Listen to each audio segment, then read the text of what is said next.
குழம்பு வைக்கும்போது திருக்க மீனை எண்ணெயில வதக்க மறந்துட்டேங்க. யாராவது மீன் குழம்பு வைக்கும்போது எண்ணெயில வதக்க மறந்துட்டீங்க அப்படின்னா இந்த மெத்தட் நீங்க ஃபாலோ பண்ணிக்கலாம். அதே மாதிரி கவுச்சி ஸ்மெல் அடிக்கும் அப்படின்னு நினைச்சீங்கன்னா இந்த மெத்தட் உங்களுக்கு ஹெல்ப்ஃபுல்லா இருக்கும்.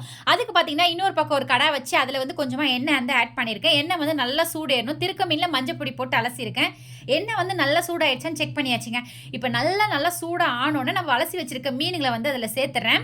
சேர்த்து இதில் என்ன பண்ண போறோம் அப்படின்னா இதில் வந்து எக்ஸ்ட்ரா தண்ணியெல்லாம் வரும். அந்த தண்ணியெல்லாம் வந்து நம்ம வந்து சுண்ட விட்டுட்டோம் அப்படின்னா அந்த கவுச்சி ஸ்மெல் வந்து இருக்காது. இதை நீங்க டைரக்டா எண்ணெயில வதக்குனீங்க அப்படின்னா இந்த திருக்க மீன் வந்து அப்படியே உதிரி உதிரியா எலும்பு தனியா வந்துடும்.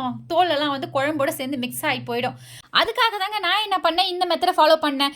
சரி மீனெல்லாம் வந்து ஒரு போட்டுட்டு நல்ல ஒரு கிளறு வந்து கிளறி விட்டுட்டேன். இது அப்படியே ஒரு தாளம் போட்டு மூடி வச்சிட்டோம் அப்படின்னா இதில் அந்த தண்ணி இருக்கிறது அந்த ஸ்மெல் எல்லாமே வந்து இதில் என்ஹான்ஸ் ஆகி போயிடும். அதனால வந்து நல்லா மிக்ஸ் பண்ணி விட்டுட்டேன். பார்த்தீங்கன்னாலே உங்களுக்கு நல்லா தெரியும் எவ்வளோ தண்ணி வந்திருக்கு பாருங்க.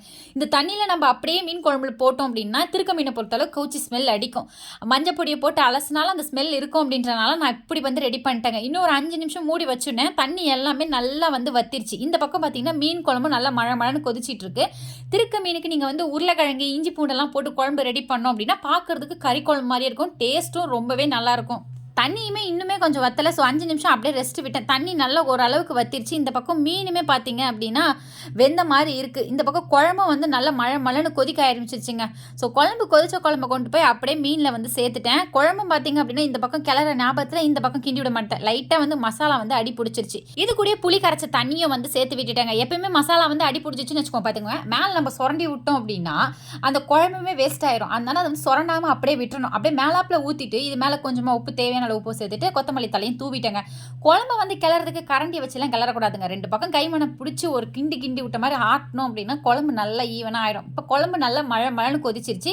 இதுக்கு மேலே கொஞ்சமாக கொத்தமல்லி தலையை தூவி அப்படியே பெப்பரையும் வந்து சேர்த்துக்கிறேன். மிளகுத்தூள் வந்து நம்ம இந்த குழம்புக்கு சேர்த்தோம் அப்படின்னா இன்னும் நல்லா சூப்பராக இருக்கும். அவ்வளோதாங்க நம்மளோட மீன் குழம்பு வந்து சூப்பராக ரெடி ஆயிடுச்சு. நீங்கள் திருக்க மீன் குழம்பு இந்த மாதிரி ட்ரை பண்ணி பாருங்க. ரொம்ப பிரமாதமாக இருக்கும். எப்பயுமே நம்ம மீன் குழம்பு பொறுத்த அளவுக்கு என்ன மிதந்தாங்க தான் அது ஒரு மீன் குழம்பாவே சொல்ல முடியும். இல்லை வெறும் மசாலா தான் கிடக்கும்.